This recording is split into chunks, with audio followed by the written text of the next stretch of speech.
सबसे पहले ट्रैक्टर है जी महिंद्रा 265।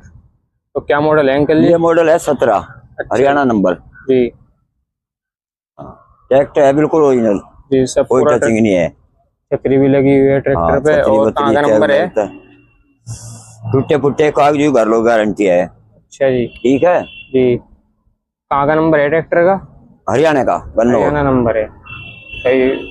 गेरो इंजन का अच्छा ट्रैक्टर है। इंजन गेयर का बहुत बढ़िया है, बाकी आगे आदमी चला कर भी देखा है, कोई दिक्कत नहीं है, सारा बढ़िया तो क्या मांग है ट्रैक्टर है। की? इसके 2,40,000 रुपए।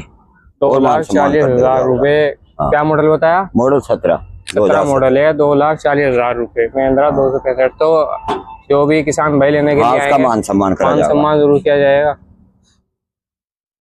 एक बार लोकेशन और फोन नंबर और बता दो। लोकेशन है शामली करनाल रोड, गांव चपराना, ईदगाह के सामने। जी ठीक है। 9058 जी 600 जी। 699।